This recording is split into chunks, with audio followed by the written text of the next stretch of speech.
Vamos lá, pessoal, vamos voltar aqui. Pronto, as outras questões aí de balanço financeiro, tentem fazer, se tiver alguma dúvida, na próxima aula a gente resolve, certo? Vamos aproveitar o momento para hoje falar também sobre a demonstração das variações patrimoniais.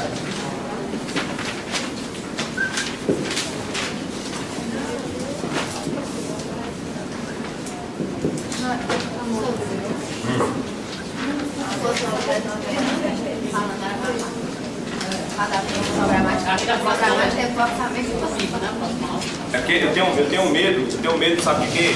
De eu começar a fazer a questão, aí eu precisar só de um pedacinho do assunto. E aí, na outra questão, eu precisar de outro pedacinho. Aí eu tenho que explicar, aí dessas explicadas de penduricados, eu acabo perdendo mais tempo que explicando tudo uma vez e indo de uma vez, explicando. Eu até compreendo a preocupação com relação ao tempo, mas infelizmente no curso de 5 aulas a gente não consegue abordar tudo. Eu vou priorizando aqui o que é mais importante.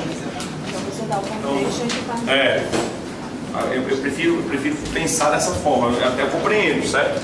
A preocupação com relação ao tempo, porque é interessante a gente tentar fazer o máximo de questão possível. Mas eu acho que assim é melhor a gente... Esse curso eu queria pelo menos os balanços explicar bem. Eu estou explicando bem, eu não estou atropelando nada que eu faria no curso regular, certo? Pelo menos a questão dos balanços, porque em cima dos balanços você pega toda a questão orçamentária, toda a questão patrimonial, toda a questão de resultado. Então, existem fatores que implicam nesse processo aqui que vão além dos próprios balanços em si, certo? Aí vamos lá. O artigo 104 da Lei 4.320 estabelece, a número 104 ao 106. Vou subir para mim, Silvana, que tu quer? É 104. 104, né?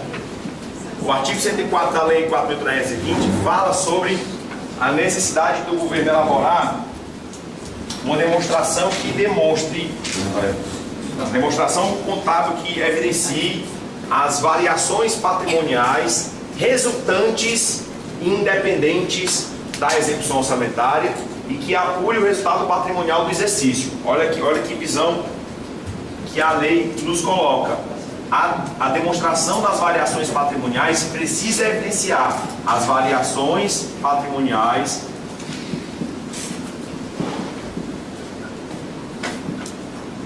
resultantes e independentes da execução orçamentária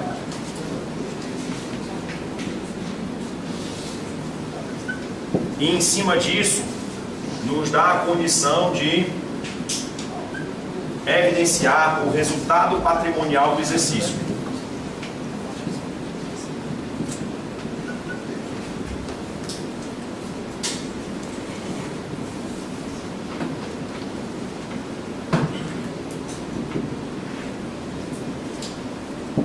O resultado patrimonial do exercício, que é o foco maior da demonstração das variações patrimoniais, é permitir a evidenciação do resultado patrimonial do exercício.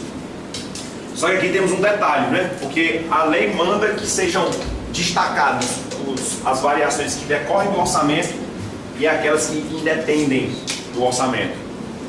E aí, a estrutura inicial da DVP, na visão da Lei 4.320, é essa aqui, que nós vamos montar agora. Nós vamos ter também 2 colunas, onde você localizará as variações ativas e as variações passivas.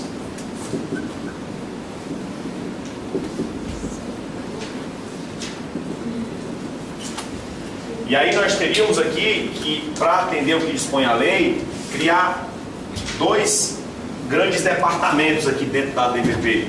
Nós teríamos as variações resultantes da execução orçamentária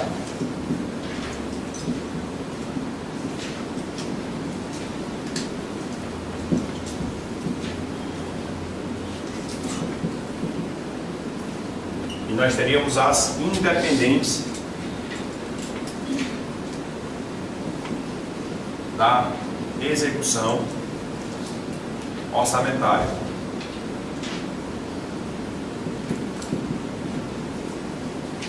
Porque isso era uma exigência da lei. A lei determinava que nós elaborássemos as variações patrimoniais, destacando o que era resultante e o que era independente da execução orçamentária. E aí, turma, para poder fazer essa separação, o que eu precisava fazer? Eu precisava apresentar nas variações ativas a receita orçamentária. Já que eu não tenho que mostrar as variações resultantes da execução orçamentária. E na variação passiva eu teria que apresentar a despesa orçamentária.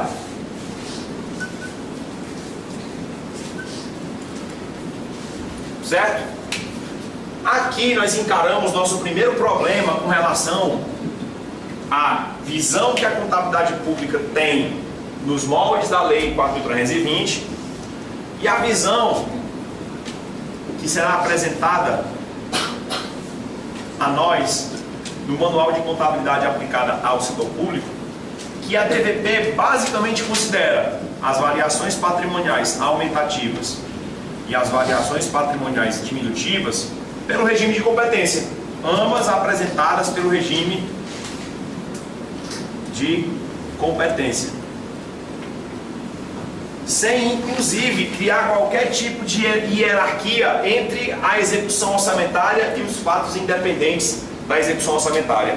A ordem das VPAs e das VPDs basicamente acompanha a estrutura do plano de contas aplicado ao setor público. As VPAs começam com a classe 4 e as VPDs começam com a classe 3. Aí quando eu pego aqui VPAs menos VPDs, eu tenho o resultado patrimonial.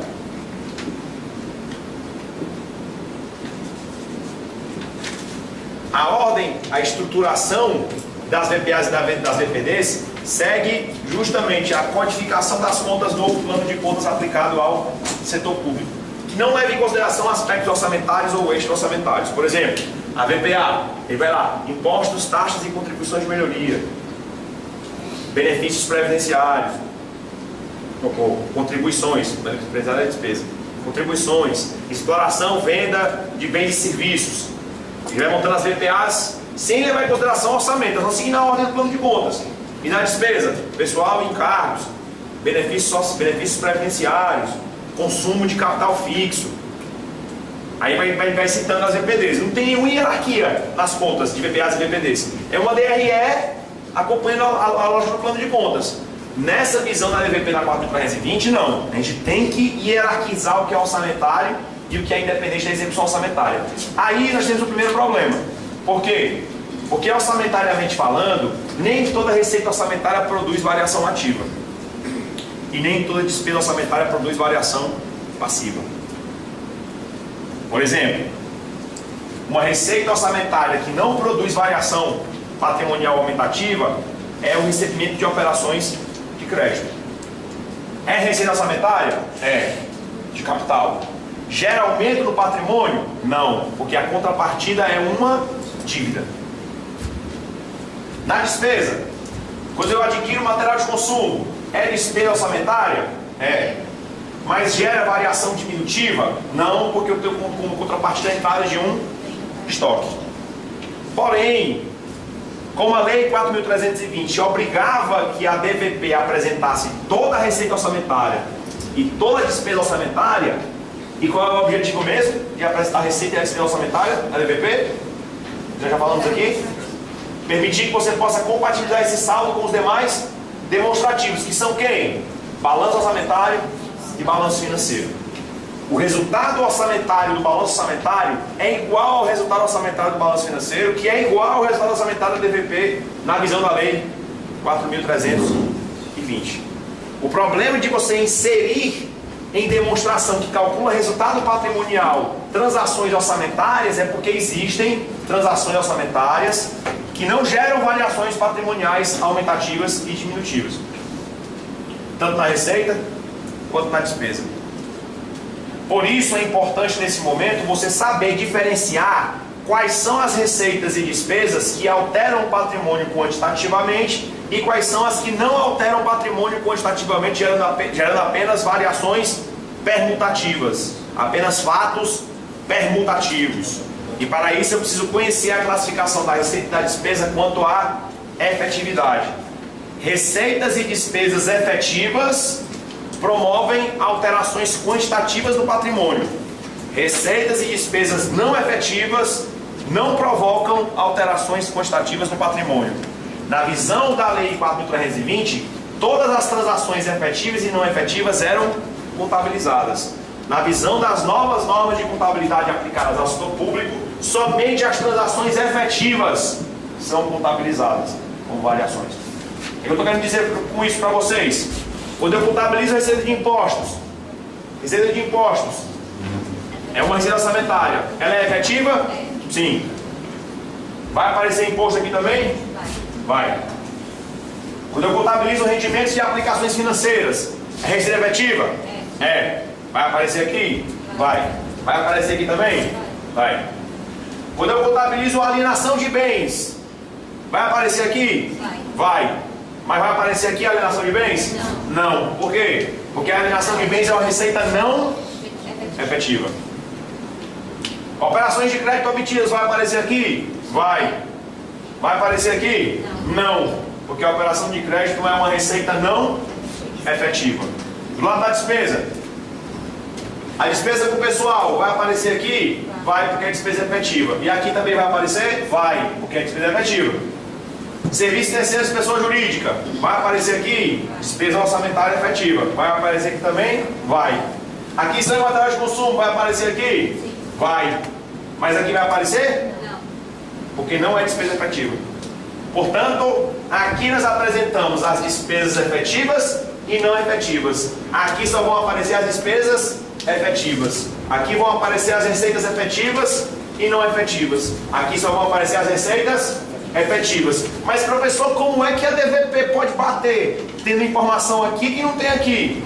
Sendo que aqui parece estar certo, né? Que altera o patrimônio de forma quantitativa são as receitas e despesas efetivas. Toda vida que eu estiver registrando aqui uma receita não efetiva, eu vou precisar registrar como contrapartida uma mutação passiva. Toda vida que eu estiver diante de uma despesa não efetiva, eu vou ter que contabilizar como contrapartida uma mutação ativa. Agora bate? Se toda despesa é efetiva, se toda receita é efetiva e não efetiva, entra aqui. E aqui só entra a receita efetiva. Como é que eu faço para esse valor aqui ter sentido comparando com aquele? Tudo que for não efetivo tem como contrapartida uma mutação ativa. Se toda despesa é efetiva e não efetiva entra aqui, e aqui só entra a despesa efetiva, como é que eu faço para esse valor ter sentido comparando com aquele? Jogo aqui a despesa não efetiva. Professor, por que se fazia isso? Já falei para vocês e vou tornar a repetir. Porque eu precisava que essa linha ficasse igual à do balanço orçamentário e igual à do balanço financeiro. É a mesma explicação de por que eu escrevo o resto da parte como receita extra orçamentária. Para poder incluir na despesa orçamentária o empenho. Não tem outro motivo. Porque, portanto, eu faço o ajuste em mutações ativas e passivas para permitir que, ao analisar as transações resultantes da execução orçamentária, só contasse para o resultado as receitas efetivas e despesas efetivas. Mas por que apresentava aqui a linha com o valor total? Para permitir que eu pudesse bater os balanços. Nós estamos falando de uma situação de 1964. Mas, professor, por que isso nunca mudou? Porque ninguém nunca deu a devida atenção a isso. E agora está se dando. Mas por que eu estou explicando isso, professor? Porque você precisa saber, e isso já caiu em prova, que as mutações ativas, na visão da Lei 4.320, e as mutações passivas faziam parte da escrituração contábil. Agora não fazem mais. Eu não contabilizo mais mutações. As mutações aqui são exibidas, até de forma facultativa, se o gestor quiser, em notas explicativas. E para bater agora com o balanço orçamentário? Não bate mais. Não bate, não precisa bater. Se você quiser bater, você pega as variações aqui decorrentes do orçamento, soma com as variações qualitativas que vão ser apresentadas em sua nota explicativa e bate a informação. Se você quiser. que a própria STM não considera nem mais obrigatório elaborar o quadro explicativo com as mutações. Ele simplesmente, já que agora temos condição tecnológica de fazer o balanço e conferir os outros balanços sem precisar fazer essa lógica de batimento entre demonstrações, vamos fazer, eu não queria falar essa palavra não. Na época você tem que compreender, né? Para a década de 60 isso era necessário ter esse tipo de preocupação. Hoje, 40 anos depois, 50 anos depois, 50 já, né? Mais de 50. Não é tão necessário mais isso. Mas por que demorou tanto para se mudar isso? É porque o pessoal não dá valor mesmo à contabilidade, está começando a dar mais valor agora. Agora sim, agora o negócio está ficando um pouco mais interessante. Aí, e é isso, eu só expliquei isso aqui para vocês para deixar claro para vocês. Isso aqui fazia parte da escrituração contábil. Professor, o que significa isso, fazer parte da escrituração contábil? Tinha débito e crédito para contabilizar. A escrituração contábil é isso, né? Debitar e acreditar. Tinha débito e crédito para registrar a mutação. Agora está bem mais fácil agora. Porque aqui você usa o seu conceito de contabilidade. O que é variação patrimonial aumentativa? Aquilo que aumenta meu PL. O que é variação patrimonial diminutiva? Aquilo que diminui meu PL. Não interessa se é orçamentário ou se é independente. Não interessa. Só que nas provas eles vão botar mutações. É por isso que eu estou explicando isso também. Vai ter questão na prova que ele vai colocar mutação para você identificar se deveria ou não fazer parte do balanço. Nesse caso aqui, as mutações patrimoniais não são mais escrituradas como variações patrimoniais. As mutações patrimoniais não são mais escrituradas como variações patrimoniais.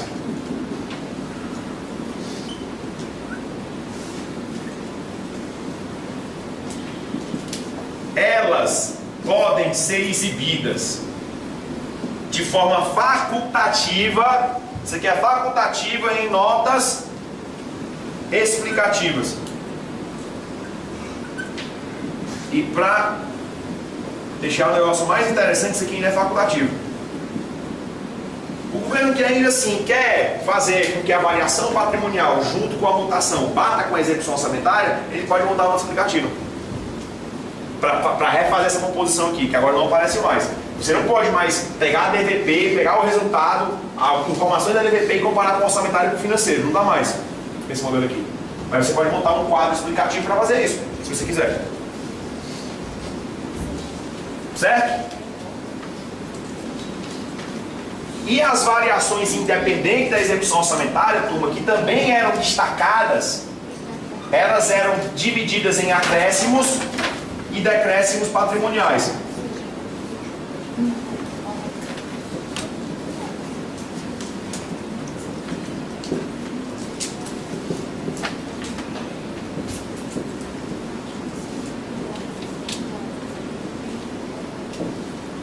Acréscimos patrimoniais e decréscimos patrimoniais. Como é que eu fazia, professor, para diferenciar as variações resultantes da execução orçamentária e as independentes da execução orçamentária? Tudo aquilo que tivesse relação com dinheiro era orçamentário. Tudo aquilo que tivesse relação com bens, direitos, obrigações, exceto dinheiro,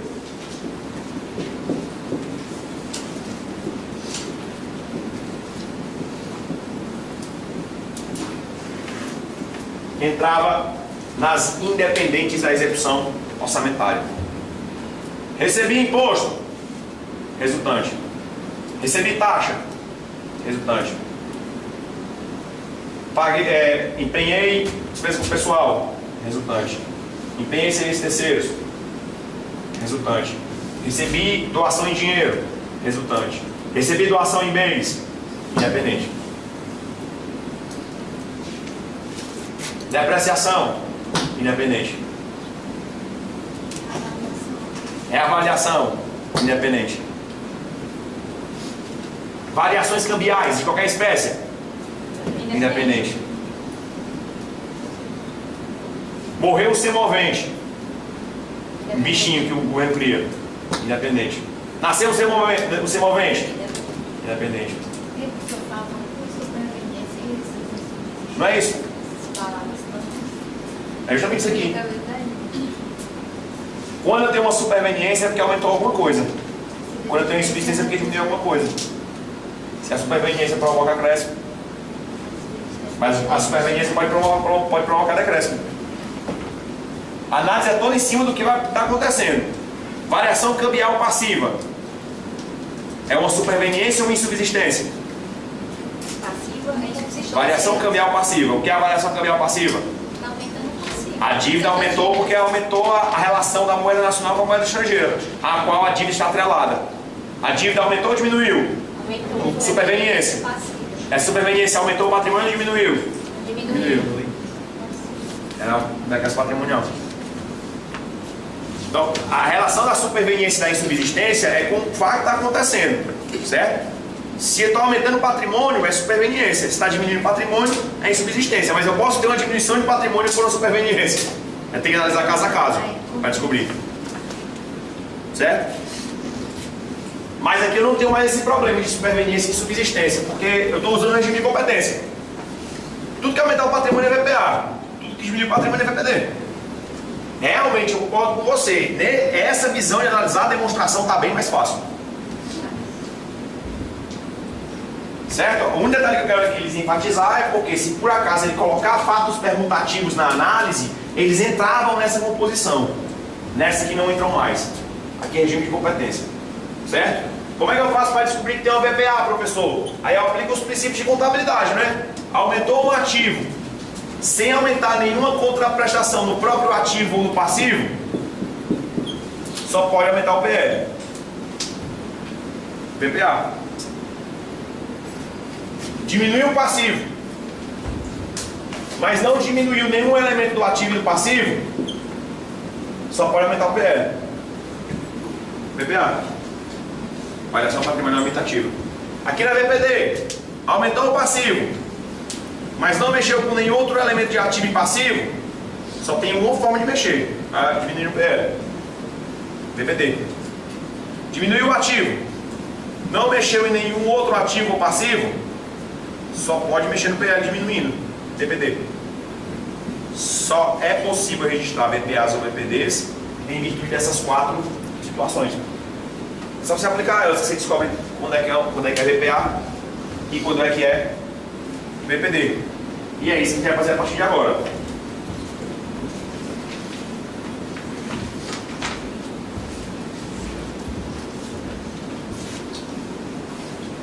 Um último detalhe, a gente começa a fazer as questões, certo? A demonstração das variações patrimoniais calcula o resultado patrimonial do exercício. O que vai acontecer com o resultado patrimonial? Aqui, ó. DVP vai ser a VPA menos a VPD, que vai calcular o resultado patrimonial. O que vai acontecer com esse resultado patrimonial no final do ano? Ele vai ser incorporado ao balanço patrimonial, que tem o ativo, o passivo e o PL. Aí lá no PL tem uma conta denominada, aqui no PL tem uma conta denominada resultados acumulados.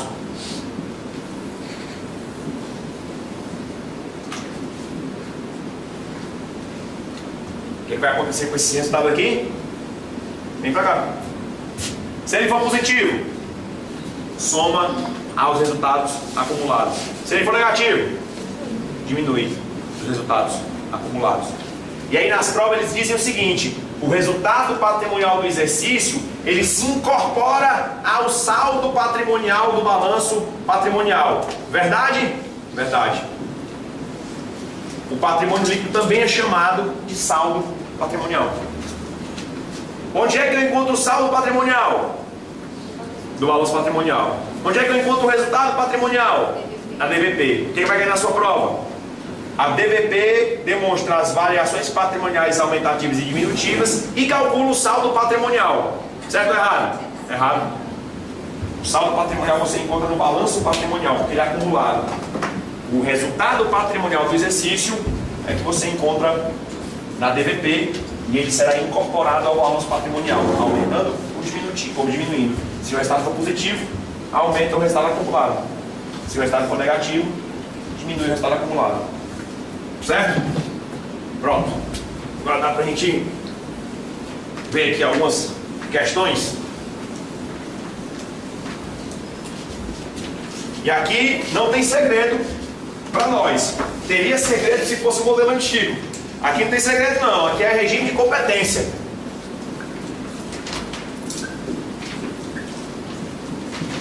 Se aumentou o patrimônio é VPA. Se diminuiu o patrimônio é VPD. Vamos lá, página 50, questão 1. Ele quer que nós calculemos nessa questão o resultado patrimonial do exercício.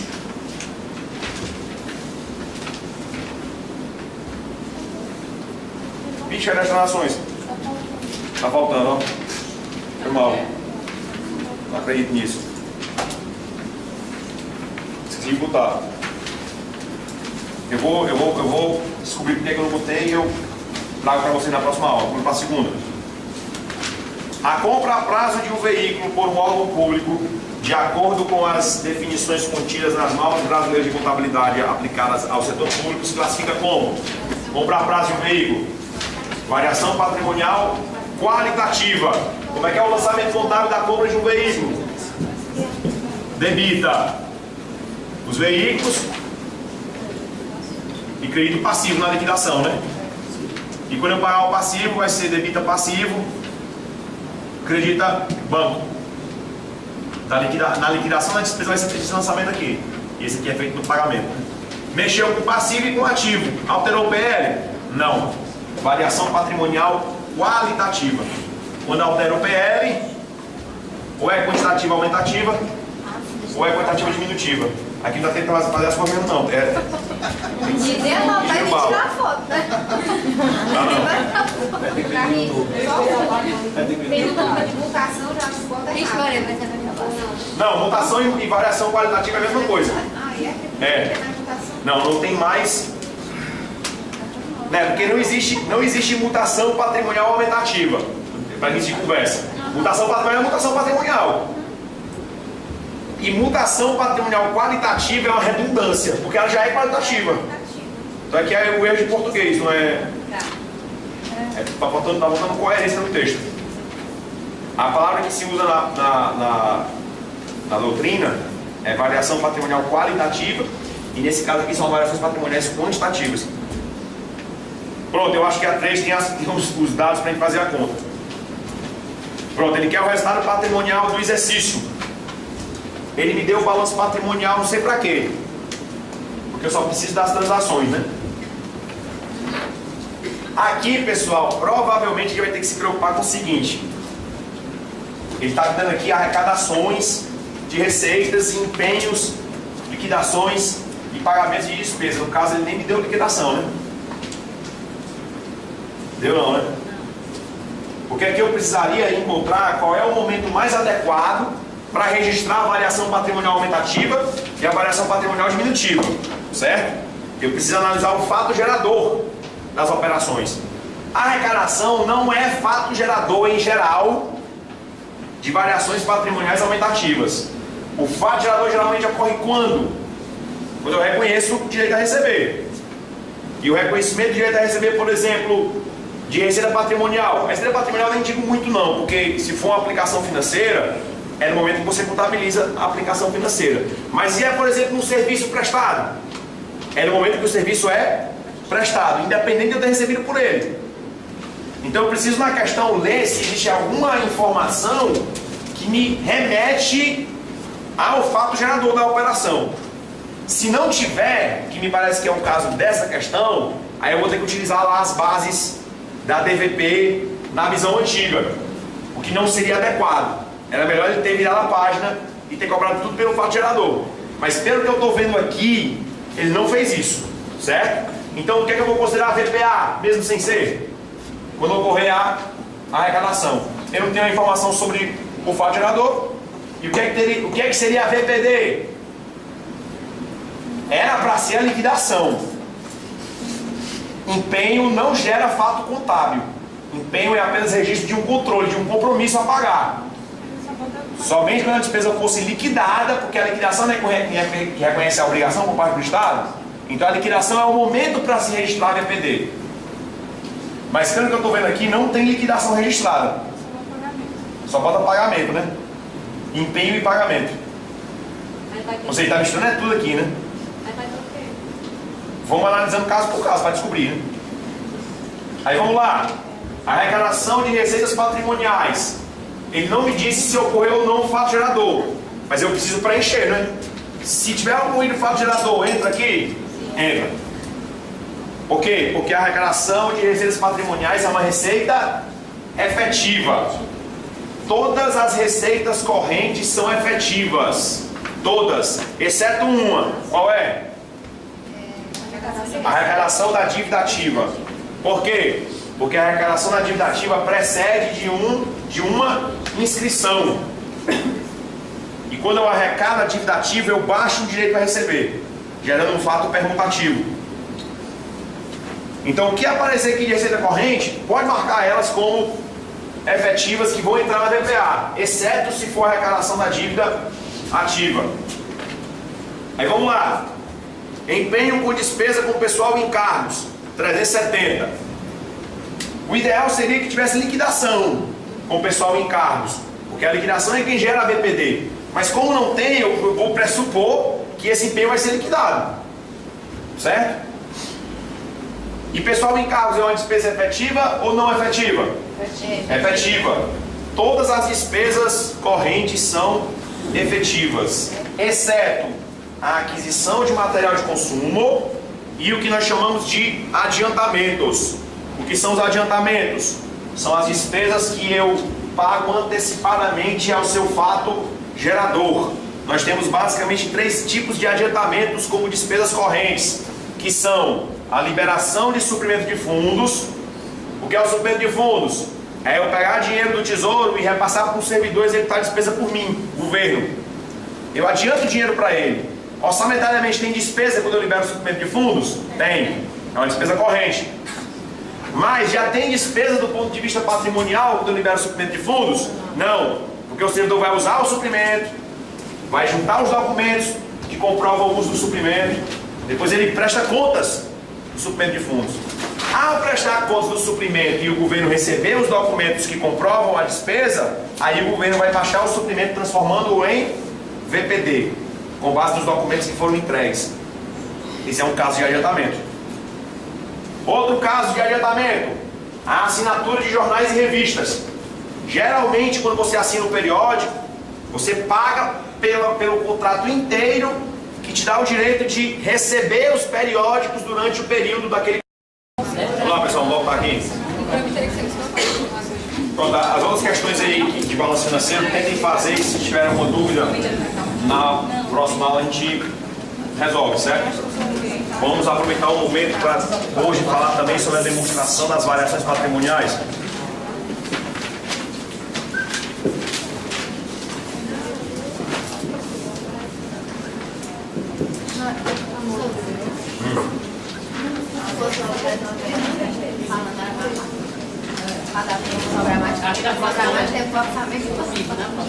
É porque eu tenho medo, sabe de quê? De eu começar a fazer a questão, aí eu precisar só do pedacinho do assunto. E aí, na outra questão, eu precisar de outro pedacinho. Aí eu tenho que explicar, aí dessas explicadas de penduricados, eu acabo perdendo mais tempo que explicando tudo uma vez e indo de uma vez, explicando. Eu até compreendo a preocupação com relação ao tempo, mas infelizmente nos cursos de 5 aulas a gente não consegue abordar tudo. Eu vou priorizando aquilo que é mais importante. Eu prefiro pensar dessa forma. Eu até compreendo, certo? A preocupação com relação ao tempo, porque é interessante a gente tentar fazer o máximo de questão possível. Mas eu acho que assim é melhor a gente. Esse curso eu queria pelo menos os balanços explicar bem. Eu estou explicando bem, eu não estou atropelando nada do que eu faria no curso regular, certo? Pelo menos aquela questão dos balanços, porque em cima dos balanços você pega toda a questão orçamentária, toda a questão patrimonial, toda a questão de resultado. Então, existem fatores que implicam nesse processo aqui que vão além dos próprios balanços em si, certo? Aí vamos lá. O artigo 104 da Lei 4.320 estabelece, a número 104 ao 106. Vou subir para mim, Silvana, que tu quer? É 104. 104, né? O artigo 104 da Lei 4.320 fala sobre a necessidade do governo elaborar uma demonstração que demonstre, demonstração contábil que evidencie as variações patrimoniais resultantes e independentes da execução orçamentária e que apure o resultado patrimonial do exercício. Olha que visão que a lei nos coloca. A demonstração das variações patrimoniais precisa evidenciar as variações patrimoniais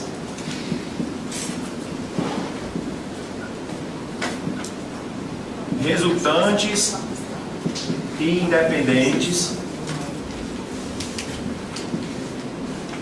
da execução orçamentária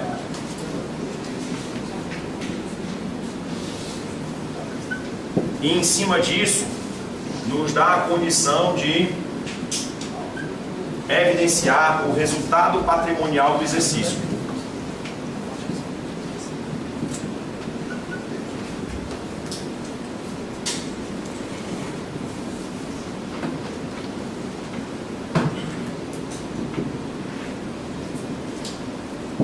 O resultado patrimonial do exercício, que é o foco maior da demonstração das variações patrimoniais, é permitir a evidenciação do resultado patrimonial do exercício. Só que aqui temos um detalhe, né? Porque a lei manda que sejam destacadas as variações que decorrem do orçamento e aquelas que independem do orçamento. E aí, a estrutura inicial da DVP, na visão da lei 4.320, é essa aqui, que nós vamos montar agora. Nós vamos ter também duas colunas, onde você localizará as variações ativas e as variações passivas.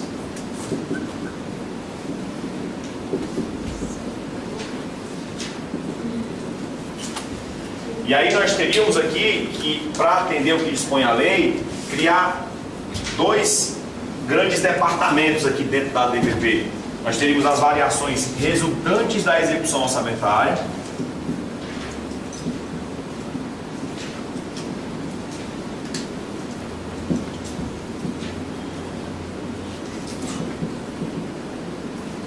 e nós teríamos as independentes da execução orçamentária.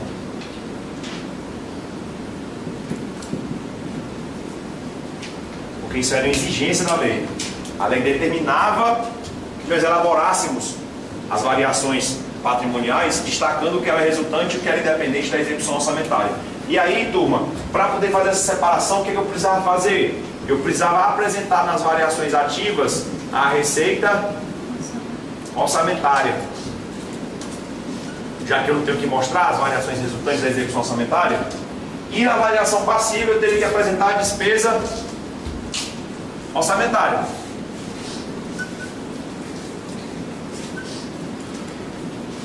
Certo? Aqui nós encaramos nosso primeiro problema com relação à visão que a contabilidade pública tem nos moldes da lei 4.320 e a visão que será apresentada a nós no Manual de Contabilidade Aplicada ao Setor Público, que a DVP basicamente considera as variações patrimoniais aumentativas e as variações patrimoniais diminutivas pelo regime de competência, ambas apresentadas pelo regime de competência, sem inclusive criar qualquer tipo de hierarquia entre a execução orçamentária e os fatos independentes da execução orçamentária. A ordem das VPAs e das VPDs basicamente acompanha a estrutura do plano de contas aplicado ao setor público. As VPAs começam com a classe 4 e as VPDs começam com a classe 3. Aí quando eu pego aqui VPAs menos VPDs, eu tenho o resultado patrimonial.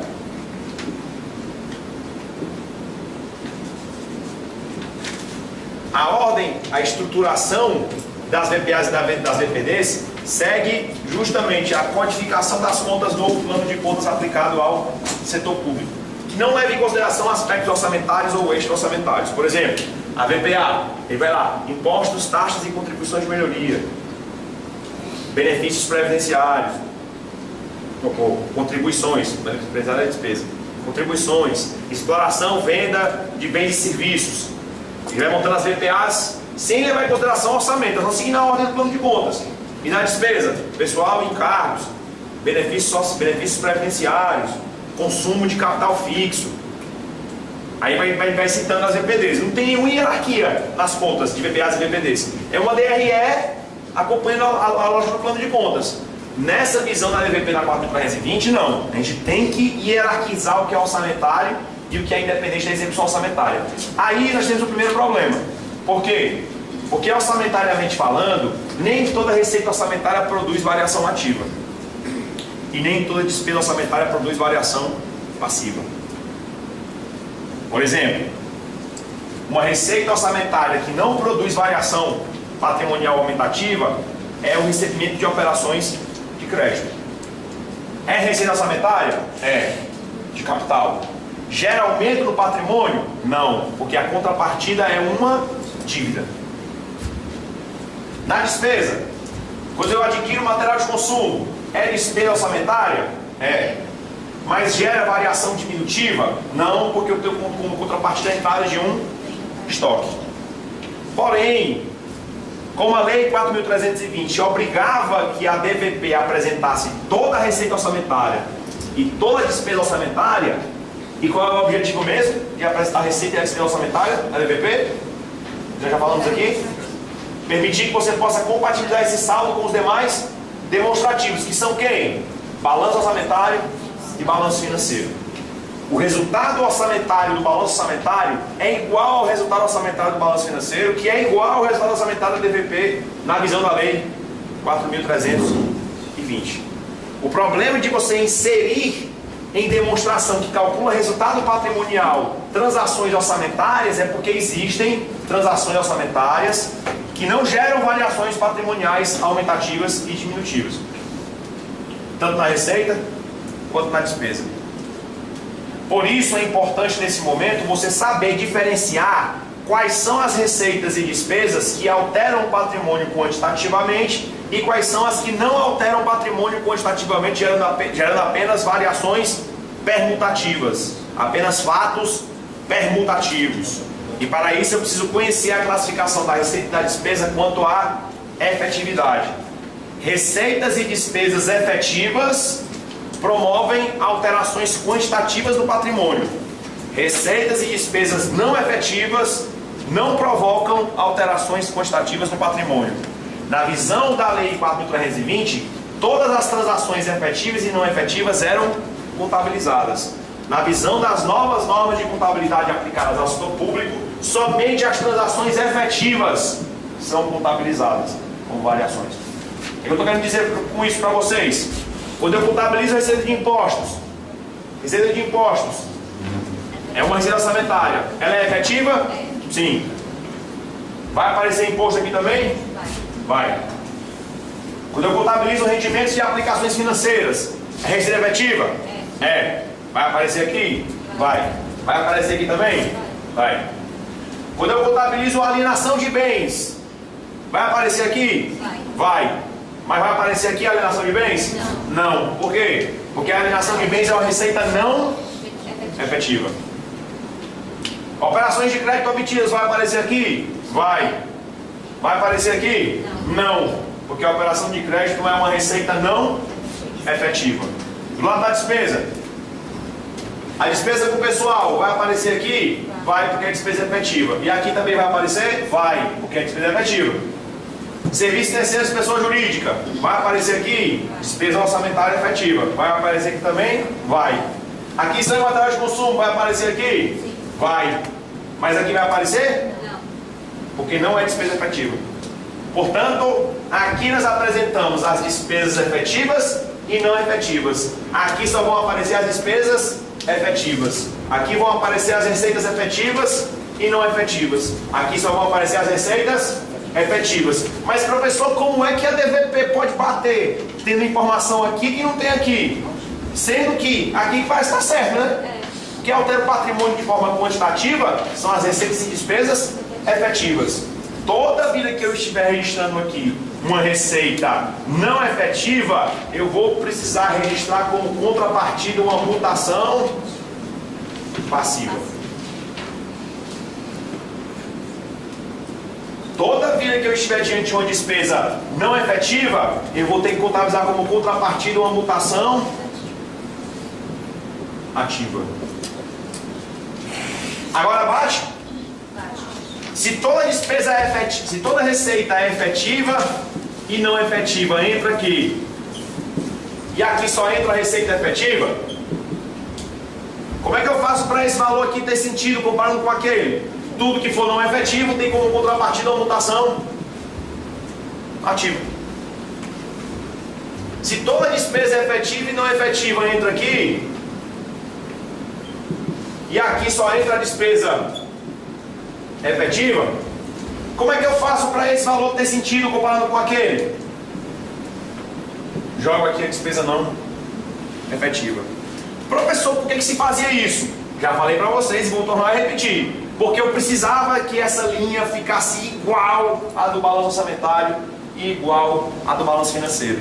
É a mesma explicação de por que eu escrevo o resto da parte como receita extra orçamentária. Para poder incluir na despesa orçamentária o empenho. Não tem outro motivo.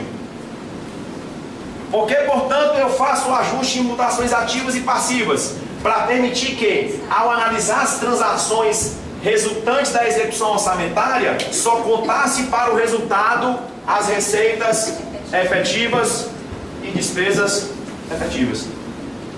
Mas por que apresentava aqui a linha com o valor total? Para permitir que eu pudesse bater os balanços. Nós estamos falando de uma situação de 1964. Mas, professor, por que isso nunca mudou? Porque ninguém nunca deu a devida atenção a isso. E agora está se dando. Mas por que eu estou explicando isso, professor? Porque você precisa saber, e isso já caiu em prova, que as mutações ativas, na visão da Lei 4.320, e as mutações passivas faziam parte da escrituração contábil. Agora não fazem mais. Eu não contabilizo mais mutações. As mutações aqui são exibidas, até de forma facultativa, se o gestor quiser, em notas explicativas. E para bater agora com o balanço orçamentário? Não bate mais. Não bate, não precisa bater. Se você quiser bater, você pega as variações aqui decorrentes do orçamento, soma com as variações qualitativas que vão ser apresentadas em sua nota explicativa e bate a informação. Se você quiser. Porque a própria STM não considera nem mais obrigatório elaborar o quadro explicativo com as mutações. Ele simplesmente, já que agora temos condição tecnológica de fazer o balanço e conferir os outros balanços sem precisar fazer essa lógica de batimento entre demonstrações, vamos fazer. Eu não queria falar essa palavra não. Na época você tem que compreender, né? Para a década de 60 isso era necessário ter esse tipo de preocupação. Hoje, 40 anos depois, 50 anos depois, 50 já, né? Mais de 50. Não é tão necessário mais isso. Mas por que demorou tanto para se mudar isso? É porque o pessoal não dá valor mesmo à contabilidade, está começando a dar mais valor agora. Agora sim, agora o negócio está ficando um pouco mais interessante. Aí é isso, eu só expliquei isso aqui para vocês para deixar claro para vocês. Isso aqui fazia parte da escrituração contábil. Professor, o que significa isso, fazer parte da escrituração contábil? Tinha débito e crédito para contabilizar. A escrituração contábil é isso, né? Debitar e creditar. Tinha débito e crédito para registrar a mutação. Agora está bem mais fácil agora. Porque aqui é regime de competência. Certo? Como é que eu faço para descobrir que tem uma VPA, professor? Aí eu aplico os princípios de contabilidade, né? Aumentou um ativo sem aumentar nenhuma contraprestação no próprio ativo ou no passivo, só pode aumentar o PL. VPA. Diminuiu o passivo, mas não diminuiu nenhum elemento do ativo e do passivo, só pode aumentar o PL. VPA. Variação patrimonial aumentativa. Aqui na VPD, aumentou o passivo, mas não mexeu com nenhum outro elemento de ativo e passivo, só tem uma forma de mexer, diminuir o PL. VPD. Diminuiu o ativo, não mexeu em nenhum outro ativo ou passivo, só pode mexer no PL diminuindo. DPD. só é possível registrar VPAs ou VPDs em virtude dessas 4 situações. É só você aplicar elas que você descobre quando é que é VPA e quando é que é VPD. E é isso que a gente vai fazer a partir de agora.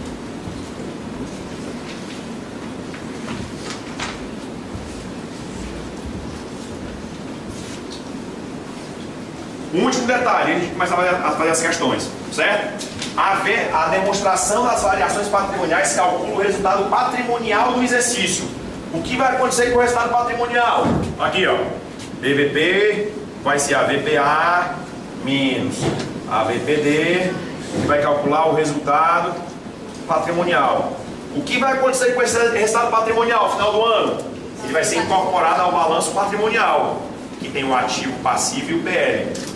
Aí lá no PL tem uma conta denominada, aqui no PL tem uma conta denominada resultados acumulados.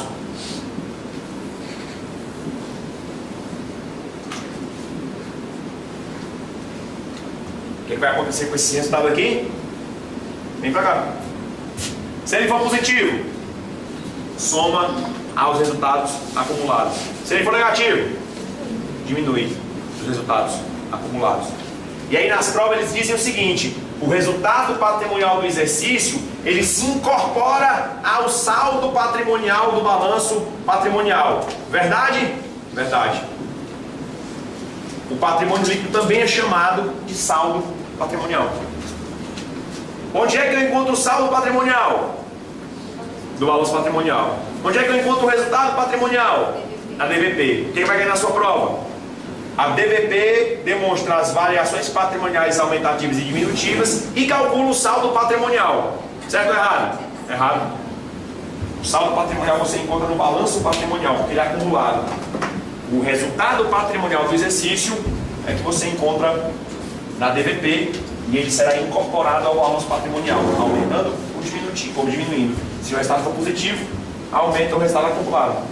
Se o resultado for negativo, diminui o resultado acumulado. Certo? Pronto. Agora dá pra gente ver aqui algumas questões. E aqui não tem segredo para nós. Teria segredo se fosse o modelo antigo. Aqui não tem segredo não, aqui é regime de competência.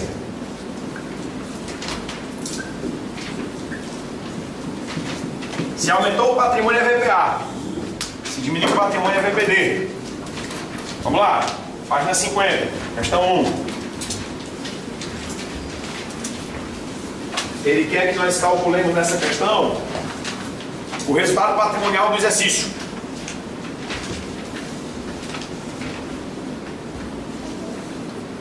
Ficha das transações. Tá faltando, ó. Foi mal. Não acredito nisso. Esqueci de botar. Eu vou descobrir porque eu não botei e eu trago para vocês na próxima aula. Vamos para a segunda. A compra a prazo de um veículo por um órgão público, de acordo com as definições contidas nas normas brasileiras de contabilidade aplicadas ao setor público, se classifica como compra a prazo de um veículo, variação patrimonial qualitativa. Como é que é o lançamento contábil da compra de um veículo? Debita os veículos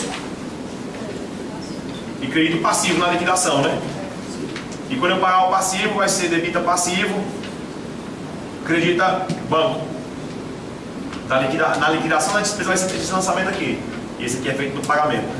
Mexeu com passivo e com ativo. Alterou o PL? Não. Variação patrimonial qualitativa. Quando altera o PL, ou é quantitativa aumentativa, ou é quantitativa diminutiva. Aqui não está tentando fazer as coisas mesmo, não. Dizer não, vai tirar foto, né? E você usa o seu conceito de contabilidade. O que é variação patrimonial aumentativa? Aquilo que aumenta meu PL. O que é variação patrimonial diminutiva? Aquilo que diminui meu PL. Não interessa se é orçamentário ou se é independente. Não interessa. Só que nas provas eles vão botar mutações. É por isso que eu estou explicando isso também. Vai ter questão na prova que ele vai colocar mutação para você identificar se deveria ou não fazer parte do balanço.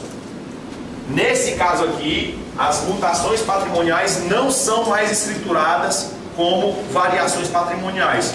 As mutações patrimoniais não são mais escrituradas como variações patrimoniais.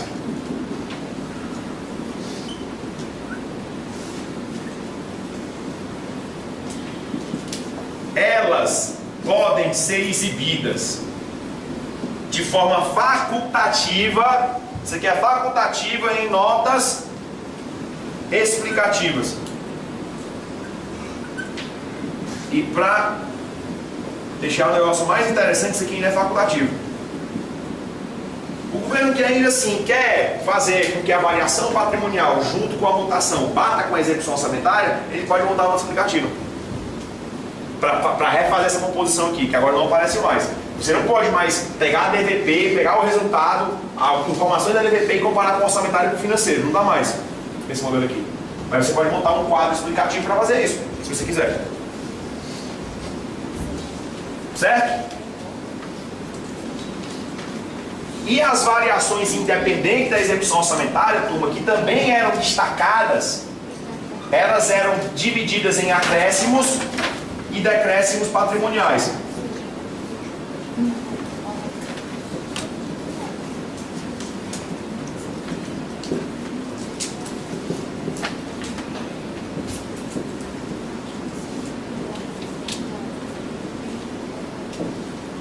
Acréscimos patrimoniais e decréscimos patrimoniais. Como é que eu fazia, professor, para diferenciar as variações resultantes da execução orçamentária e as independentes da execução orçamentária? Tudo aquilo que tivesse relação com dinheiro era orçamentário. Tudo aquilo que tivesse relação com bens, direitos, obrigações, exceto dinheiro,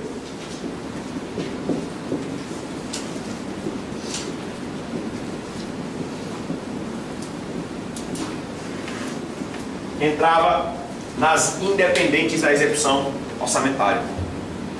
Recebi imposto, resultante. Recebi taxa, resultante. Paguei, empenhei despesa com o pessoal, resultante. Empenhei serviços terceiros, resultante. Recebi doação em dinheiro, resultante. Recebi doação em bens, independente. Depreciação, independente. Reavaliação, independente. Variações cambiais de qualquer espécie, independente. Morreu o semovente, um bichinho que o governo cria, independente. Nasceu o semovente, independente. Não é isso? É justamente isso aqui. Quando eu tenho uma superveniência é porque aumentou alguma coisa. Quando eu tenho insuficiência é porque diminuiu alguma coisa. Se a superveniência provoca acréscimo, mas a superveniência pode provocar decréscimo. A análise é toda em cima do que vai estar acontecendo. Variação cambial passiva é uma superveniência ou uma insubsistência? Variação cambial passiva. O que é a variação cambial passiva? A dívida aumentou porque aumentou a relação da moeda nacional com a moeda estrangeira, a qual a dívida está atrelada. A dívida aumentou ou diminuiu? Aumentou. Superveniência. Essa superveniência aumentou o patrimônio ou diminuiu? Diminuiu. É a decréscimo patrimonial. Então, a relação da superveniência e da insubsistência é com o fato que está acontecendo, certo? Se está aumentando o patrimônio, é superveniência. Se está diminuindo o patrimônio, é insubsistência. Mas eu posso ter uma diminuição de patrimônio por uma superveniência. Eu tenho que analisar caso a caso para descobrir. Certo? Mas aqui eu não tenho mais esse problema de superveniência e subsistência, porque eu estou usando o regime de competência. Tudo que aumentar o patrimônio é VPA. Tudo que diminuir o patrimônio é VPD. Realmente, eu concordo com você. Essa visão de analisar a demonstração está bem mais fácil. Certo? O único detalhe que eu quero que eles enfatizar é porque se por acaso ele colocar fatos permutativos na análise, eles entravam nessa composição. Nessa que não entram mais.